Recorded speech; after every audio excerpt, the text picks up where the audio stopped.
नमस्कार. 9:30च्या बातमीपत्रात मी विजय कदम आपलं स्वागत करतो. सुरुवातीला एक नजर ठळक बातम्यांवर. गोव्याचे नवे मुख्यमंत्री म्हणून मनोहर पर्रीकर यांचा उद्या शपथविधी. संरक्षण मंत्रिपदाचा राजीनामा. संरक्षण मंत्रिपदाचा अतिरिक्त कार्यभार केंद्रीय वित्त मंत्री अरुण जेटली यांच्याकडे सुपूर्द.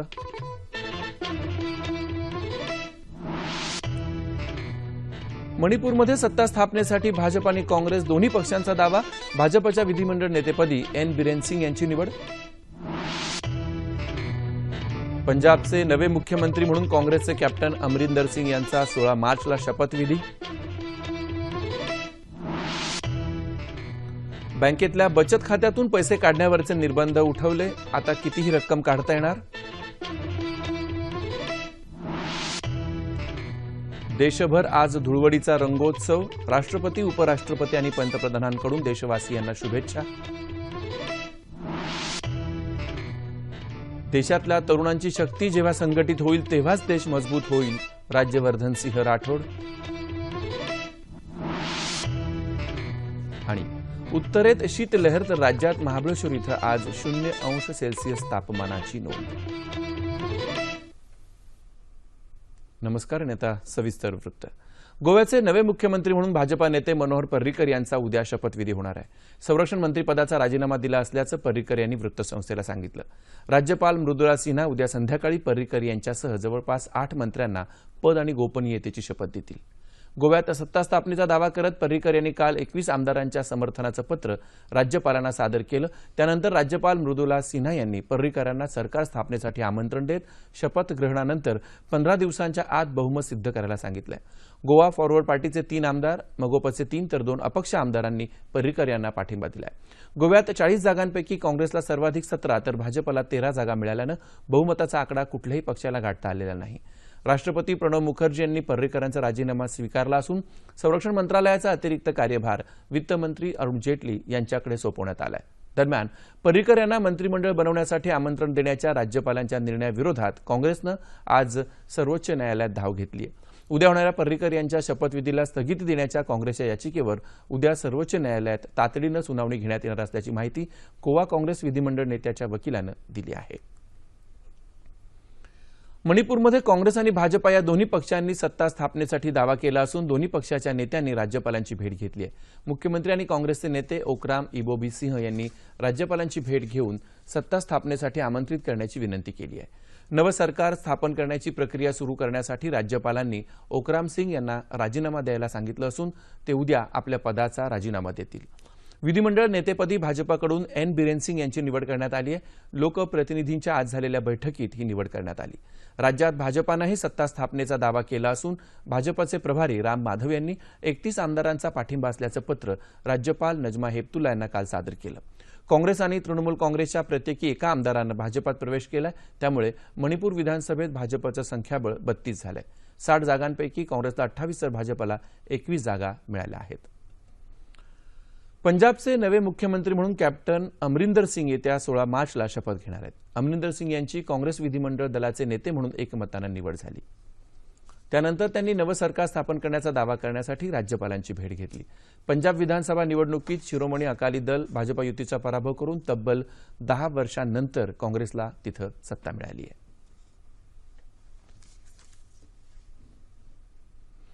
उत्तर प्रदेश, उत्तराखंड आणि मणिपूर या राज्यांसाठीच्या नवीन मुख्यमंत्र्यांची निवड करण्यासाठीचे सर्वाधिकार भाजपचे राष्ट्रीय अध्यक्ष अमित शहा यांना देण्यात आले.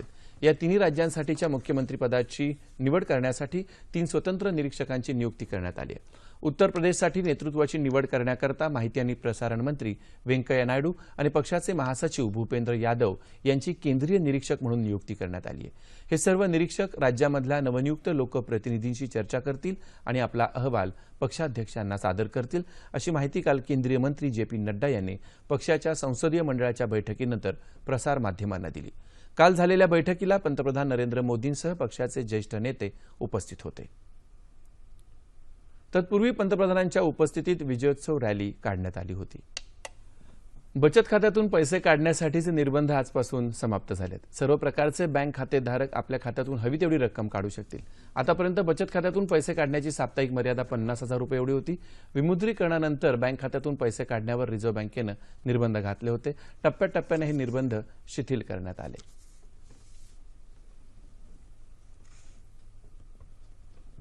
दुष्ट शक्तींचं दहन आणि रंगाचा उत्सव साजरा करणारा सण म्हणजे होळी. होळीचा दुसरा दिवस धुळवड म्हणून साजरा करतात. आजपासूनच वसंतोत्सवाचा प्रारंभ होतो. जीवनातल्या समस्या, दुःख विसरण्यासाठी सर्वांनी एकत्र येऊन आनंदानं बंधुभाव, एकता जपत धुळवड उत्साहात साजरी करावी अशी अपेक्षा हा सण व्यक्त करतो. होळीनिमित्त राष्ट्रपती प्रणव मुखर्जी, उपराष्ट्रपती हामिद अन्सारी, पंतप्रधान नरेंद्र मोदी, राज्यपाल चे विद्यासागर राव आणि मुख्यमंत्री देवेंद्र फडणवीस यांनी सर्वांना शुभेच्छा दिल्या.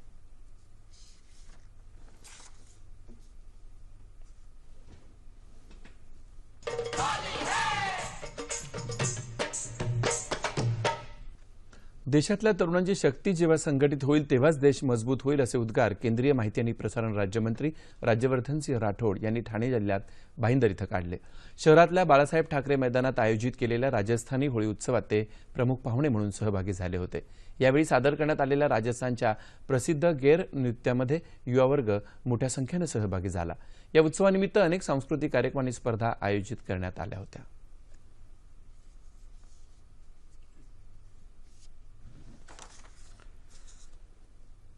नंदुरबार जिल्ह्यात सातपुडा पर्वतरांगांच्या दुर्गम भागात असलेल्या काठी संस्थान इथं आदिवासीच्या होलिकोत्सवाला आजपासून सुरुवात झाली. 350 वर्षाची परंपरा लाभलेल्या या उत्सवात आदिवासींच्या देवदेवतांच्या काळापासून या होळीची सुरुवात झाल्याचं म्हटलं जातं. राज्यासह गुजरात, मध्य प्रदेशातली शेकडो सांस्कृतिक पथकं पारंपरिक वेशभूषा, ढोल, डफ, टिमकी, पावा, बिरी अशा वाद्यांसह रात्रभर होळी साजरी करतात. काल रात्रीपासूनच या धामधुमीनं आसमंत दुमदुमून केला होता.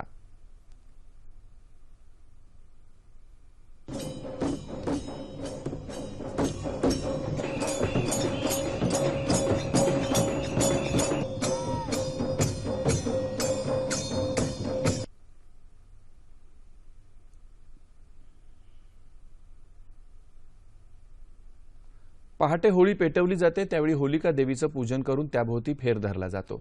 या होलिकोत्सवाला पर्यटनाचा दर्जा मिळावा यासाठी पर्यटन विभागाचे प्रयत्न चालू आहेत. यंदा या उत्सवात पर्यटकांच्या सोयीसाठी उच्च क्षमतेचे दिवे आणि एलईडी स्क्रीन लावण्यात आले होते अशी माहिती जिल्हाधिकाऱ्यांनी दिली. पर्यटक येतात आणि अधिक पर्यटक या ठिकाणी यावं म्हणून या ठिकाणी ह्या मोलगी, काटी, भगदरी या सर्व परिसरामध्ये आज आपल्याला दिसून येते की मोठ्या प्रमाणात पर्यटक आलेले आहेत आणि या ठिकाणी मोठ्या प्रमाणात देशातील, देशाबाहेरची मंडळी सुद्धा येतील या दृष्टीने आमचं जिल्हा प्रशासन प्रयत्न करीत आहे. जालना शहरात आज 125 वर्षांची परंपरा असलेल्या हत्ती रिसाला मिरवणुकीद्वारे रंगपंचमी मोठ्या जल्लोषात साजरी झाली. यावेळी जिल्हा पोलीस अधीक्षक ज्योतिप्रिया सिंह, तहसीलदार डॉ. बिपिन पाटील, हत्ती रिसाला समितीचे अध्यक्ष अंकुश राऊत, ज्येष्ठ पत्रकार अंकुश देशमुख यांच्यासह पदाधिकारी आणि आबालवृद्ध उपस्थित होते. 1889 पासून चालत आलेल्या या परंपरेत यंदाच प्रतिकात्मक हत्तीवर बसून राजानं रेवड्यांची आणि फुलांची उधळण केली. या मिरवणुकीत राजा, प्रधान आणि भारत मातेच्या रूपातील देखावे सादर करण्यात आले होते.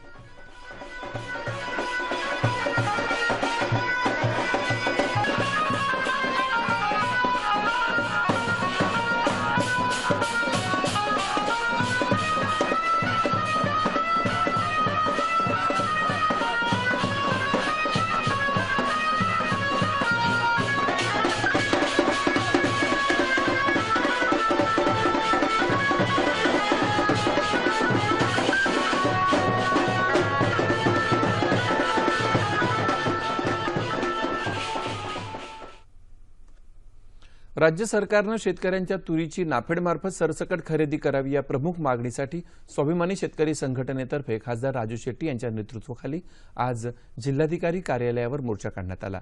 हमीभावात तूर खरेदीबरोबरच उन्हाळ्यात शेतकऱ्यांच्या वीज जोडण्या तोडू नयेत, संपूर्ण कर्जमाफी करून शेतकऱ्यांचा 7/12 कोरा करावा आदी मागण्या यावेळी करण्यात आल्या। शेतकऱ्यांच्या प्रश्नावर राज्यातले विरोधी पक्ष काहीही करत नसून फक्त शेतकरी संघटना लढा देते आहे। शेतकरी संघटित झाल्याशिवाय त्यांचे प्रश्न सुटणार नाहीत असं वस्त्रोद्योग महामंडळाचे अध्यक्ष रविकांत तुपकर यावेळी म्हणाले। पूर्वीचं आघाडी सरकार दडपशाही करून शेतकऱ्यांवर अन्याय करत होतं, तर आताचं सरकार शेतकऱ्यांशी गोड बोलत त्यांच्यावर अन्याय करतंय असं खासदार राजू शेट्टी म्हणाले। शेतकऱ्याला कर्जमुक्त करून त्याचा 7/12 कोरा केला पाहिजे आणि 5050 हा जो सरकारनं हमीभाव जाहीर केलेला आहे त्या हमीभावानं विना अट किंवा कसल्याही जाचकाठी न लावता ताबडतोब शेतकऱ्याची तूर खरेदी केली पाहिजे। त्याचबरोबर केंद्र सरकारनं जाहीर केलेला 300 रुपयाचा बोनस आणि राज्य सरकारनं त्याच्यामध्ये 200 रुपये घालून किमान 500 रुपयाचा बोनस शेतकऱ्यांना द्यावा। केवळ पारंपरिक शेतीवरच अवलंबून न राहता पाण्याचं योग्य नियोजन आणि आधुनिक शेतीचा वापर केला तर अशी शेती शेतकऱ्याला लाभदायक ठरू शकते, हे वाशिम जिल्ह्यातल्या एका ध्येयवेड्या शेतकऱ्यानं कृतीतून दाखवून दिले। पाहूया त्याबाबतचा वृत्तांत। आधुनिक तंत्रज्ञानाचा वापर आणि पाण्याचं योग्य नियोजन केलं तर मिरचीच्या पिकातूनही भरघोस उत्पन्न घेता येतं, हे दाखवून दिले वाशिम जिल्ह्यातल्या डोंगर किन्ही इथले शेतकरी डॉक्टर हेमंत देशमुख यांनी। देशमुख यांनी सुरुवातीला मिरचीची रोपवाटिका सुरू केली, नंतर 7 एकर शेतात 5x1 अंतरावर मिरची रोपाची लागवड केली। अत्याधुनिक ऑटोमेशन युनिट आणि क्रॉप मॅनेजमेंट टेक्नॉलॉजी युनिटच्या माध्यमातून त्यांनी पाण्याचा योग्य वापर करून ठिबक सिंचनाच्या सहाय्यानं कमी पाण्यात आणि खताचा मर्यादित वापर करून शेतात उत्तम पीक घेतलं आहे। कृषी खात्याकडून मिळालेल्या शेततळ्यात दररोज ते बोरवेलचं पाणी सोडतात आणि नंतर त्या शेततळ्यातलं पाणी विहिरीमध्ये घेण्यात येतं। आजपर्यंत प्रति एकर 300 ते 350 क्विंटल ही मिरची माझी निघलेली असून ॲव्हरेज भाव हा 12 रुपये लागलेला आहे। याचं नियोजन करताना आम्ही सुरुवातीलाच अतिशय मोजून मापून पाणी दिलेलं आहे। ड्रिपद्वारे सर्व खताचं आणि पाण्याचं नियोजन केलेलं आहे। फवारणी सुद्धा वेळेवेळेनुसार केलेली आहे। इतर पिकाच्या तुलनेत जर विचार केला सोयाबीन आणि तुरीच्या पिकात तर हे पीक नक्कीच या एरियातील लोकांना शेतकऱ्यांना फायद्याचं ठरेल। पाण्याचं नियोजन केल्यामुळे आज देशमुख यांना एका एकरात 250 ते 300 क्विंटल मिरचीपासून 2.5 ते 3 लाख रुपयांपर्यंत उत्पन्न मिळत आहे। त्यांच्या शेतातली मिरची 10 ते 12 रुपये प्रति किलो दरानं विकली जाते। कमी पाण्यामध्ये नियोजनबद्ध अशी त्यांनी मिरचीची लागवड केलेली आहे। त्यांना एका एकरला 250 क्विंटल मिरची निघालेली आहे आज रोजी आणि एका एकरला 1 लाख रुपये खर्च वजा जाता 2.5 लाख रुपये त्यांना एकरी उत्पन्न मिळालं आहे। यांच्याप्रमाणे जर इतर शेतकरी हे यांच्या पद्धतीने लागवड केली तर निश्चितच त्यांना कोरडवाहू शेतीमध्ये चांगल्या प्रकारे उत्पन्न मिळू शकते। आधुनिक तंत्रज्ञानाच्या मदतीनं शेतीत नवीन प्रयोग केल्यावर त्याचे फायदे निश्चितच मिळू शकतात, हे देशमुख यांच्यासारख्या प्रयोगशील शेतकऱ्यांकडून अनेकांनी शिकण्यासारखं आहे।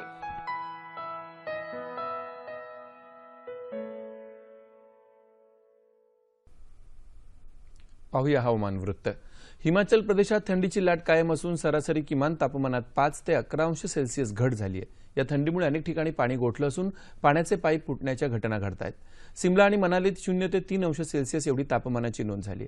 राज्यातही मध्य महाराष्ट्र, मराठवाडा आणि विदर्भात सरासरीपेक्षा तापमानात घट दिसून आली। महाबळेश्वर इथं आज सकाळी 0 तापमानाची नोंद झाली। कडाक्याच्या थंडीमुळे वेण्णा लेक, स्मृतिवन परिसरात दवबिंदू गोठले आहेत। सलग 3 दिवस आलेल्या सुट्ट्यांमुळे महाबळेश्वर इथं आलेले पर्यटक थंडीचा आनंद लुटत होते। मध्य महाराष्ट्र, मराठवाडा आणि विदर्भात तुरळक ठिकाणी येत्या 2 दिवसात पाऊस पडण्याची शक्यता हवामान खात्यानं वर्तवली आहे। तापमान अंश सेल्सिअसमध्ये मुंबई कमाल 32, किमान 15 अंश सेल्सिअस, नागपूर 33 आणि 14, पुणे 34 आणि 11, औरंगाबाद 33 आणि 13, नाशिक 33 आणि 10, कोल्हापूर 34 आणि 16, रत्नागिरी 31 आणि 17, सोलापूर 37 आणि 15 आणि अमरावती कमाल 33, किमान 16 अंश सेल्सिअस। शेवटी पुन्हा एकदा ठळक बातम्या। गोव्याचे नवे मुख्यमंत्री म्हणून मनोहर पर्रीकर यांचा उद्या शपथविधी, संरक्षण मंत्रिपदाचा राजीनामा।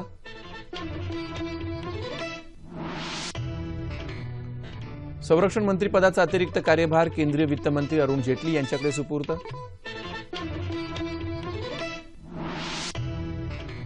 मणिपूरमध्ये सत्ता स्थापनेसाठी भाजप आणि काँग्रेस दोन्ही पक्षांचा दावा. भाजपच्या विधिमंडळ नेतेपदी एन बिरेन सिंग यांची निवड. पंजाबचे नवे मुख्यमंत्री म्हणून काँग्रेसचे कॅप्टन अमरिंदर सिंग यांचा 16 मार्चला शपथविधी. बँकेतल्या बचत खात्यातून पैसे काढण्यावरचे निर्बंध उठवले. आता कितीही रक्कम काढता येणार.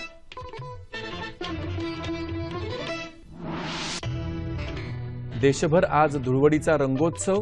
राष्ट्रपती, उपराष्ट्रपती आणि पंतप्रधानांकडून देशवासियांना शुभेच्छा. देशातल्या तरुणांची शक्ती जेव्हा संघटित होईल तेव्हाच देश मजबूत होईल. राज्यवर्धन सिंह राठोड. आणि उत्तरेत शीतलहर तर राज्यात महाबळेश्वर इथं आज 0°C तापमानाची नोंद. याबरोबरच हे बातमीपत्र संपलं. पुन्हा भेटूया उद्या सकाळी 8:30 वाजता आपल्या सह्याद्री वाहिनीवर. नमस्कार.